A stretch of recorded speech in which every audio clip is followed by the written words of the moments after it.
시사평론계의 미스코리아 김수민 평론가 어서 오십시오. 네, 반갑습니다. 김수민입니다. 예, 그래요. 시사평론가 김수민이 검색어에 뜰 날은 언제쯤 올까요? 그냥 안 떴으면 좋겠어요. 아, 조용조용하게 활동하면서 출연료나 따박따박 챙기는 게 아이고, 저의 소원입니다. 세상에. 그리고 네, 이렇게 동명이인으로 덮이게 되면 저의 지난 행적이라던가 이런 것들이 또 가려지는 효과가 있기 때문에 지난번 국민의당 리베이트 의혹 사건 때도 김수민 의원이 실시간 검색어 1위에 올랐었거든요. 예, 예. 그때 이어서 이번에도 반가운 마음입니다.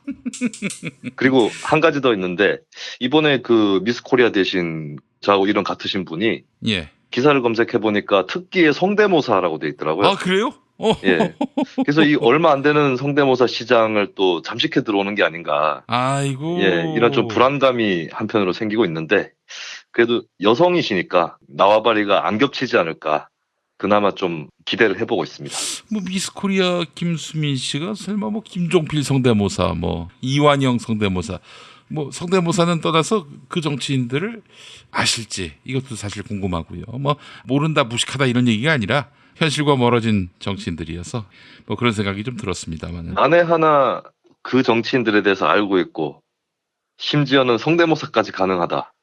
그러면 저는 잘못하면 퇴출되는 것이죠. 아이고 이런. 네, 굉장히 세상에. 긴장을 하게 되네요. 알겠습니다. 우리 김수민 평론가가 이제 뜨기도 전에 지는 그런 일이 발생할지 한번 봐야 될 것 같고, 사실 뭐 말씀하신 김에 제가 또 한마디 하자면은 저하고 동명이인인 변호사, 만평가, 교수 이런 분들이 피해를 많이 봤다고 들었습니다. 그분들에게 빚지는 마음으로 살고 있습니다. 그 연합뉴스의 김용민 기자라는 분도 계시더라고요. 아, 대구에. 아, 네네. 그래서 하여간 여간 제가 큰 마음의 빚을 지고 있습니다.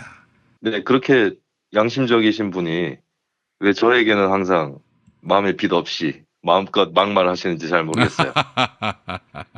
너는 만만하니까. 네. 자, 오늘의 이슈 뭘 짚어볼까요? 이번 주에도 여러 가지 이슈들이 있긴 했지만 아무래도 계속해서 뉴스에 나오고 있는 거는 양심적 병역 거부하고 대체 복무인 것 같아요. 예. 그래서 그 얘기를 하는 김에 오늘은 이제 사람들이 싫어하는 군대 얘기를 좀 해보려고 합니다. 아, 그래요. 군대에서 있었던 일을 얘기하겠다는 건 아니고요. 앞으로 이제 군이 어떻게 돼야 되는지, 무기를 어떻게 사고 팔고 뭐 이런 얘기보다는 일단 병영 생활을 하는 국민적 관점에서 얘기를 해볼까 하고요. 예. 일단은 양심적 병역 거부는 뭐 대체 복무를 허용하는 쪽으로 인정이 되어버렸습니다. 이거 뭐 불만 가지신 분들도 계시겠지만 어쩔 수 없습니다. 헌법재판소에서 판결을 했고 모르겠어요. 뭐 개헌을 할 때 대체 복무를 허용하지 않는다고 개헌 그 헌법 조항에 넣으면 모를까. 예, 근데 그런 일은 벌어지지 않을 것이고 예. 이런 일 터질 때 또 의외로 느끼는 것은 보수 세력에서 아주 완강하게 반대하지는 않더라는 것입니다.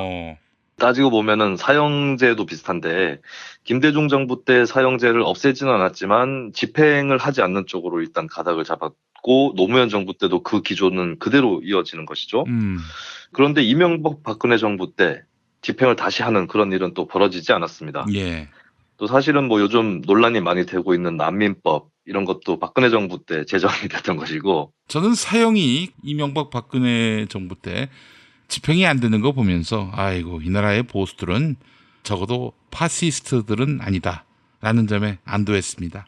네, 그렇겠죠. 왜냐하면 파시즘 또 아무나 하는 건 아니라서 예, 굉장히 강력한 성격과 실력과 이념을 다 갖추고 있어야 됩니다.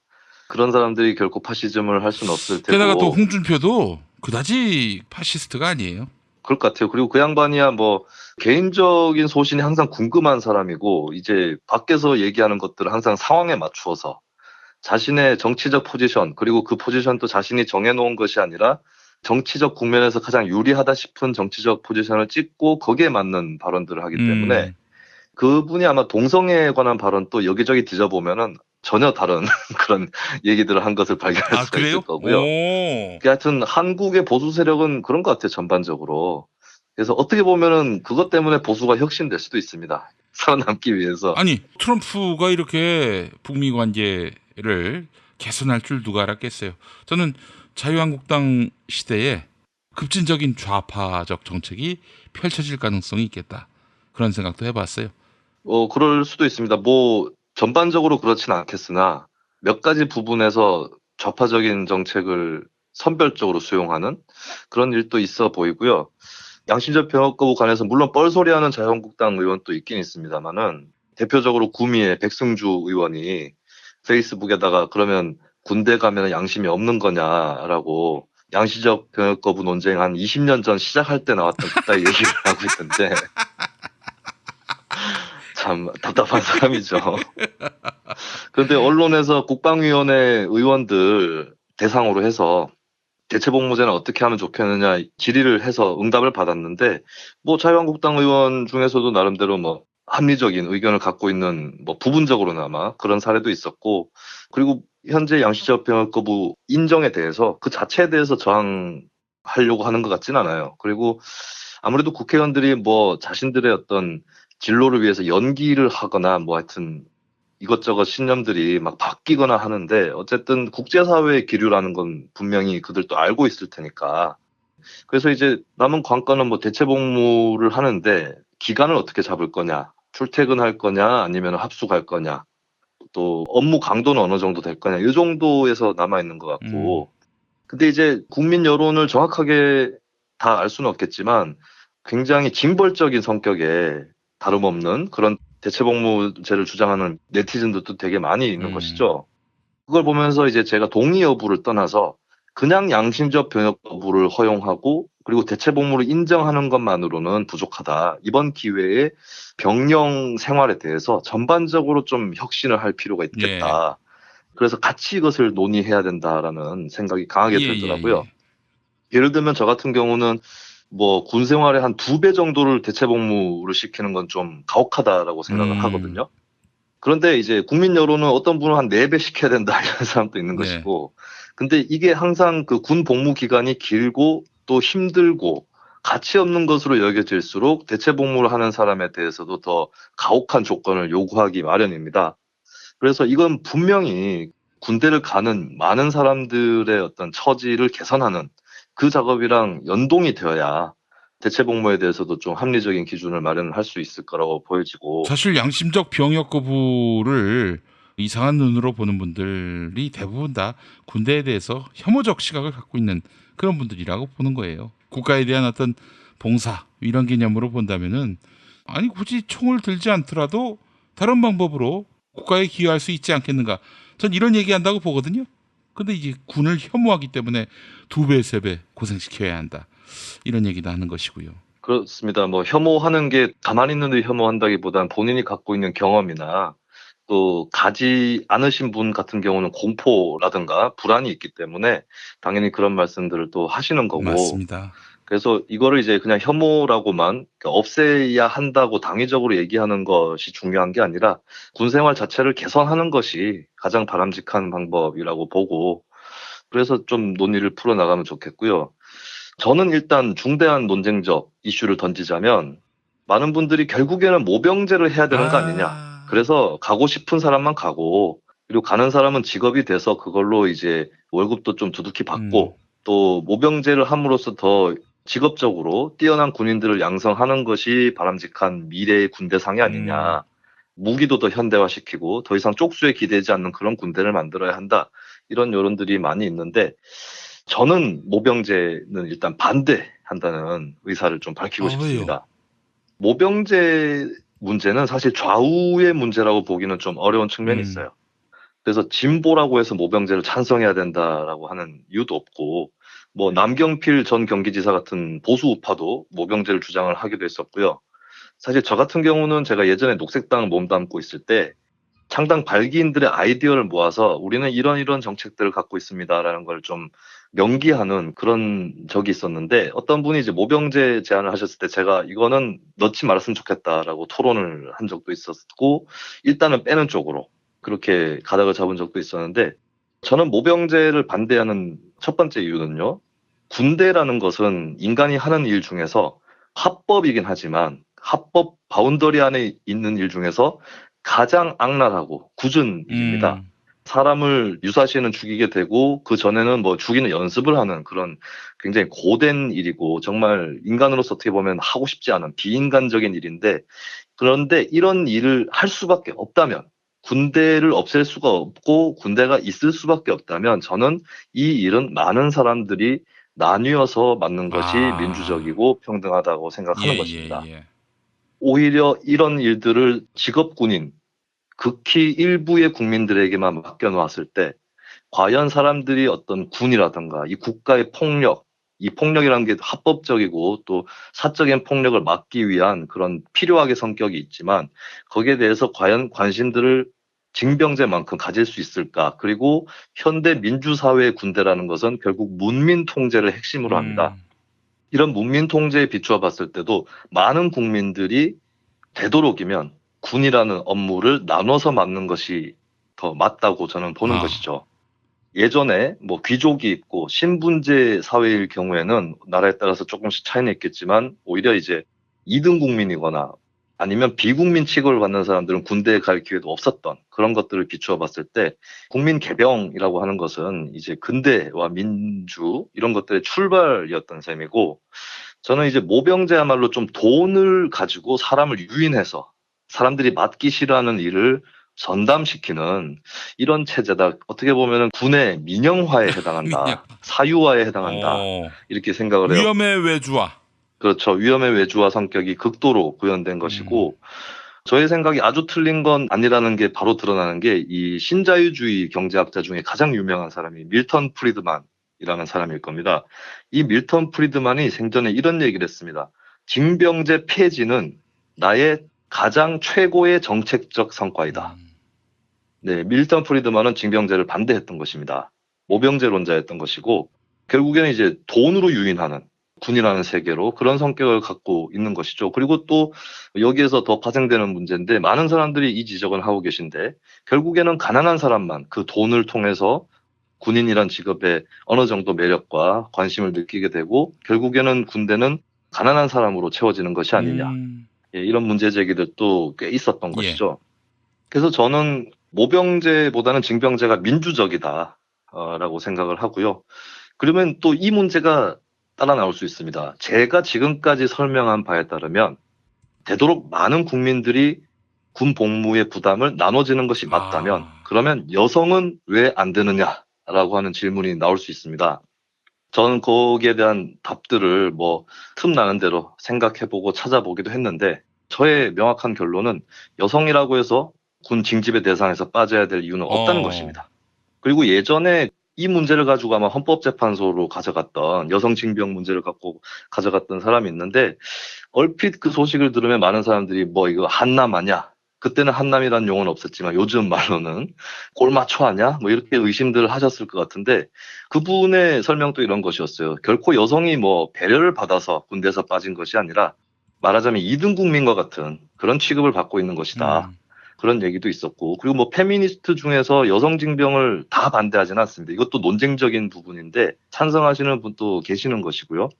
그리고 이 지점에는 많이 동의하실 수 있는 게 그동안 여자는 왜 군대 안 가냐? 남자에게 가산점 줘야 된다라고 했던 분들 중에 적지 않은 분들이 막상 여성을 징병하겠다고 하면 좋아할까? 라고 하는 의문도 없지 않습니다. 예. 왜냐하면 차별화된 자기의 지점이었는데 그것이 없어진다면 막상 그것이 현실로 도래한다면 과연 좋을까라는 생각을 들 수 있는데요. 근데 저는 어쨌든 글쎄요 뭐 제가 지금 당장에 빨리 여성들 군대로 불러들여야 돼라고 급박하게 외칠 생각은 전혀 없고 실무적이거나 현실적인 것도 많이 따져봐야 되겠지만 적어도 원리적으로 여성이라고 특별히 군에서 배제돼야 될 이유는 없다고 봅니다. 음, 뭐 신체적 능력 얘기를 많이 하실 텐데 신체적 능력은 남성들 사이에서도 차이가 있는데 어느 정도의 기준을 가지고 검사를 거친 뒤에 현역으로 입대를 하거나 아니면 다른 쪽으로 가거나 하는 경우가 있는 것이고 또 여성들 중에서도 직업적인 군사훈련을 잘 버텨서 직업군인이 되시는 분들이 계시기 음, 때문에 그리고 설령 이제 뭐 평균적으로 당연히 남성과 여성의 신체적 능력 차이가 있겠지만 그걸 또 어느 정도 감안해서 업무라든가 훈련의 강도를 좀 다르게 하면 된다고 생각을 합니다. 예. 그래서 저는 여성이라고 해서 빠져야 될 이유는 없다. 그리고 앞으로 이제 뭐 저출산 고령화 때문에 인구가 좀 딸려서 뭐 인구 절벽 이런 얘기도 나오고 예. 있는데 그렇다면은 뭐 지금 뭐 유럽에서도 여성 징병을 다시 하는 그런 경우도 생기고 있고, 모병제로 갔다가 뭐 징병제로 다시 가는 국가도 저는 나올 수도 있다고 보는데, 그래서 저는 이제 더 민주적인 제도는 모병제가 아니라 징병제이며, 그리고 징병제를 오히려 제대로 완성하기 위해서 더 민주적인 군대를 만들기 위해서는 여성도 군대에 좀 가야 된다라고 생각을 합니다. 그래요. 그리고 저는 여성이 군대에 가면서 두 가지 단계에서 큰 변화가 있을 거라고 봐요. 왜냐하면 여성이 갈 수 있는, 가도 되는 그런 군대라면 지금 군대보다 훨씬 좋아져야 됩니다. 예, 여기에는 이론의 여지가 있을 수 없고, 그것은 역으로 얘기해서 지금 군대가 어떻게 보면 저는 현대 사회에 징병제 군대답지 못한 군대라고 생각을 해요. 그런 군대, 모든 국민이 군이라는 극한 직업을 나누어서 맡기 위해서 가는 군대라면 그 군대는 너무 가혹한 부담을 지우게 해서는 안 되는 것입니다. 거꾸로 많은 사람들이 가서 나누기 때문에. 그래서 직업군인과 다름없는 그런 계율을 요구해서도 안 되는 것이고, 구타가혹행위와 같은 반인권 행위는 당연히 뿌리 뽑아야 되는 것이며, 그리고 군 복무기간 줄여야 됩니다. 그래서 제가 한번 그냥 우연히 어떤 분하고 여성 징병에 대한 얘기를 하게 됐는데, 그분은 참고로 좀 페미니즘까지는 아니더라도 그런 가치에 좀 열려있는 그런 분이었고, 또 여성분이었는데, 얘기를 하다 보니까 군 복무 1년 정도면 나도 그냥 군대 갔다 오겠다 얘기를 하시더라고요. 그래서 좀 이렇게 터놓고 얘기를 하면 좀 풀릴 수도 있지 않을까. 그리고 괜히 뭐 군 가산점 이런 논란을 계속 벌일 바에야 결국에는 이제 군대에 가는 사람한테 뭐 특별한 어떤 혜택을 주는 것이 나쁘거나 혹은 그런 것이 불가능하다면 되도록이면 많은 사람들이 같이 가는 것이 민주적이고, 또 이제 그렇게 많이 갔기 때문에 복무 기간 또 길 필요가 없다고 생각합니다. 부조리한 게 많아요. 이 병영 생활에도. 오히려 징병제라면 이런 거예요. 그러니까 뭐 가서 서로 간의 부담을 나눠서 나라를 지키고, 그다음에 무사히 잘 돌아와서 군대에 있을 때 민간 사회와 좀 다른 습속이 있을 수 있는데 거기에 많이 때묻지 않을 정도로 잘 갔다 오는 것이 중요한 것이고, 그런 것을 더 개혁의 초점으로 받고 모병제라는 것으로 오히려 우회해 나가는 것보다는 군대 자체를 좀 인간적인, 비교적 더, 그래서 갔다 와도 크게 인생에 손상이 없는 그런 공간으로 만드는 노력이 필요하고, 저는 그것이 여성 징병을 계기로 해서 그 개혁이 더 박차를 가할 수도 있다라고 생각합니다. 그리고 두 번째는 여성이 군대를 감으로써 그 다음에 군대에 또 변화가 일어날 것이라고 봅니다. 남성들만 다 모여있을 때 나타나는 그런 문화라든가 일방적인 어떤 생각들, 이런 것들도 꽤 해소될 수 있다고 보고요.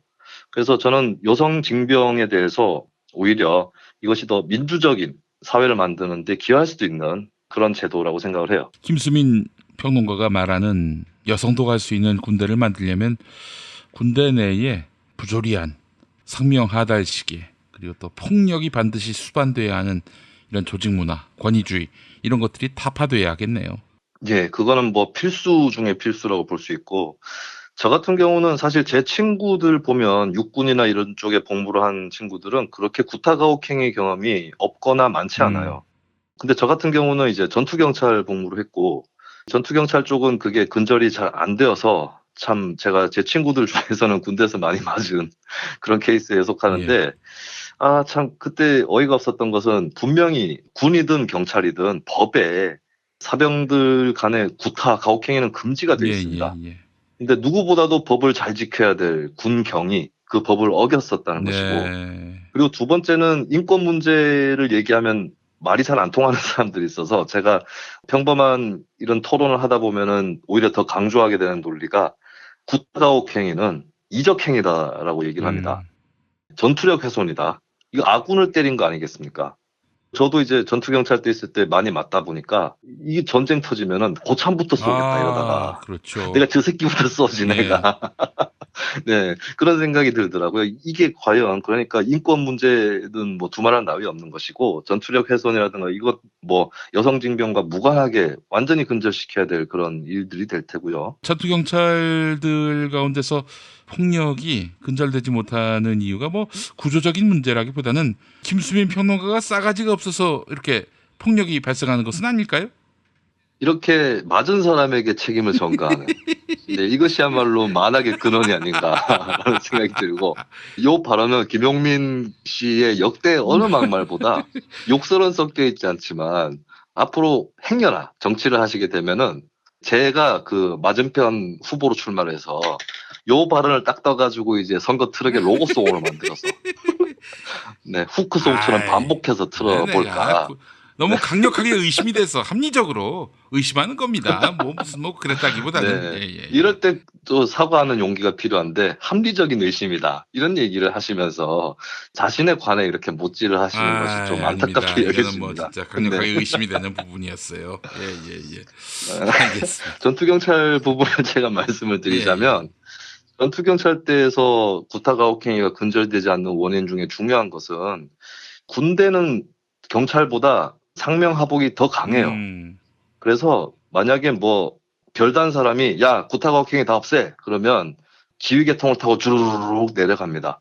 그래서 없애고 그런 게 있고 그리고 이제 군대에서 장교들은 군 복무 자체가 목적이었던 그러니까 사병 관리 자체가 목적으로 직업을 가진 사람들이었죠. 근데 이제 전투경찰 때는 뭐 청취자분들 중에서 나오신 분들 알겠지만 이게 부대별로 떨어져 있어요. 부대마다 문화나 뭐 여러 가지 풍습들이 많이 다르고요. 그리고 그 간부들이 이 사람들이 뭐 경찰 하면서 경찰서, 파출소, 지구대 뭐 이런 데를 거쳐가는 사람들입니다. 승진하는 과정에서 이 사람들이 사병을 관리하겠다는 목적으로 경찰이 된 사람들이 아니라 그리고 그 중에는 뭐 본인이 젊어서 군 생활하면서 특히 그 중에 또 전의경 출신들이 제법 계신데 본인이 또 구타가혹행위 문화에 익숙한 그런 분도 계시고 그래서 이게 만약에 경찰청장이 명령을 한다고 해서 군대처럼 쫙 이렇게 지휘계통을 타고 내려와서 뭘 없앤다거나 이런 게 좀 어려운 그리고 전투경찰대 생활을 해보신 분들 알겠지만 철저히 고참들의 세계예요. 간부들도 고참들이 만들어 놓은 세계를 함부로 허물 수가 없는 오히려 허물기보다는 그걸 적절히 이용하려고 하는 사람도 있고 뭐 지금 이제 전경대 역사 속으로 사라졌지만 그런 문제들이 또 있었던 것이죠. 근데 제가 이제 조현호 그 김용민 PD께서도 즐겨서 성대모사를 하셨던 조현호 청장을 무시할 수만은 없었던 것이 조현호 청장이 구타가혹행위 근절에 굉장히 노력을 많이 해서 성과를 거둔 경찰청장입니다. 그래요. 네네. 제가 나온 전투경찰 때도 결국에 악습이 안 없어지고 오히려 더 늘어나는 그런 게 있었나 봐요. 결국에 제가 제대하고 나서 한 6년 지나서 조현호 경찰청장이 청장할 때 전투경찰대 자체가 그냥 해산돼 버렸습니다. 사건이 터져가지고. 깨끗하게 해산을 시켜버린 거예요.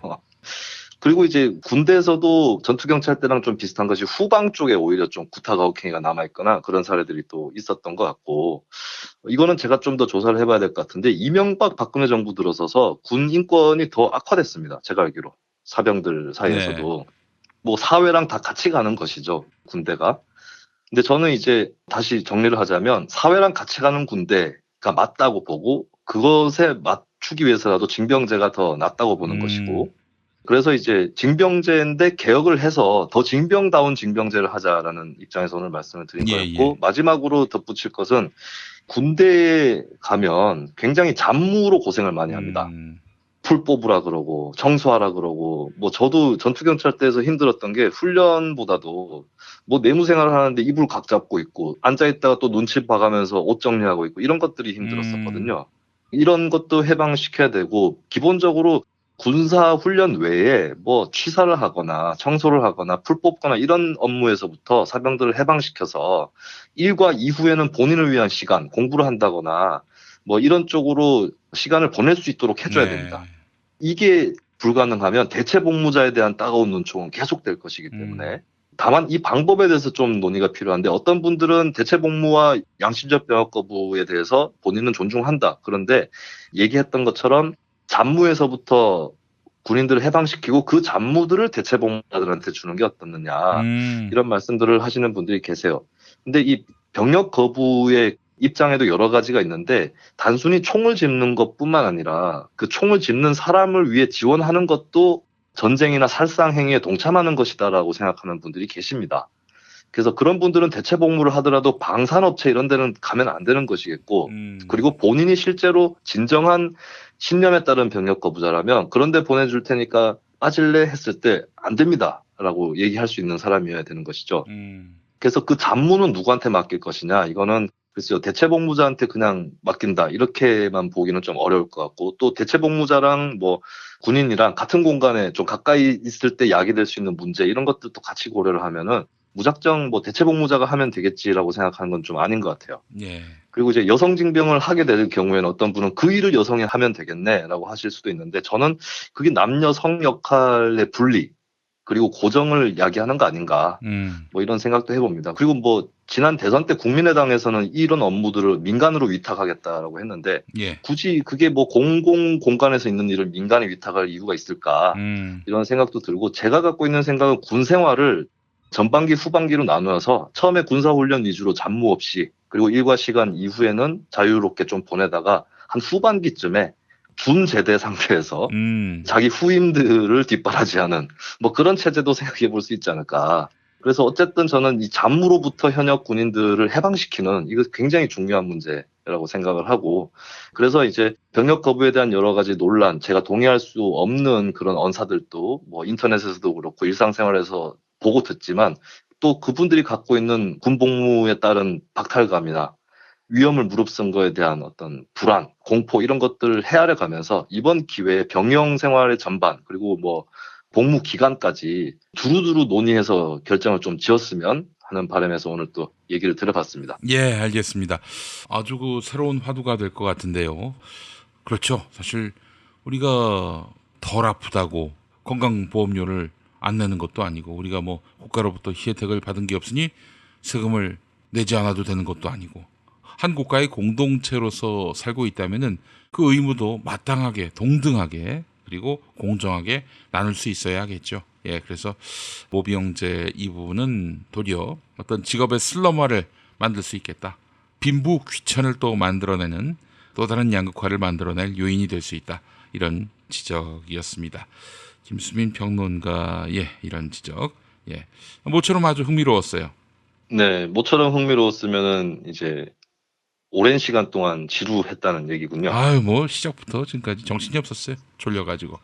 요즘에 제가 제약회사에 협박을 받고 있어요. 어떤 협박을? 우리가 수면제 만들어서 사람들 재우려고 하는데 그 수요를 앗아가고 있다.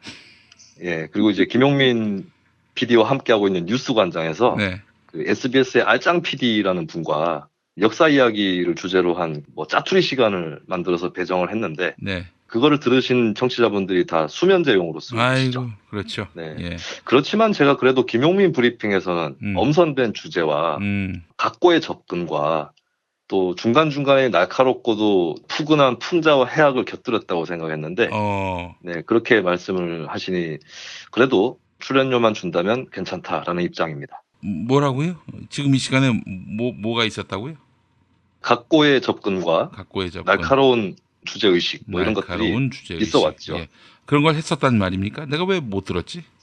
못 들으셔도 괜찮습니다. 출연료만 입금 잘 시켜주시면 네. 저는 아무런 불만이 없습니다. 알겠습니다. 제가 전혀 듣지 않아서 그런 거 했는지 몰랐습니다. 어째 제 순서가 안 잘리고 있던 것이 예. 안 들으셔가지고 그냥 남겨두신 그런 것이었군요. 내 욕 안 했죠? 다시 들어보세요. 아, 그래요? 네, 처음부터 다시 다 들어보셔야 됩니다. 그래요? 네, 그리고 그 뭐라고 하죠? 테이프 거꾸로 돌리는 거 있잖아요. 백워드 마스킹. 예. 그렇죠. 예전에 서태지와 아이들 노래가 막 거꾸로 돌리니까 피가 모자라 뭐 이런 거 나온 적 있었잖아요. 예. 거꾸로도 한번 들어보십시오. 제가 숨겨놨을 수 있습니다. 아, 그래요? 네, 알겠습니다. 다 들어보셔야 됩니다. 아, 이걸 다 들어봐야 되는군요. 알겠습니다. 자, 그래요. 김수민 평론가 이번 주 수고했고 다음 주에 또 뵙도록 하겠습니다. 네, 고맙습니다.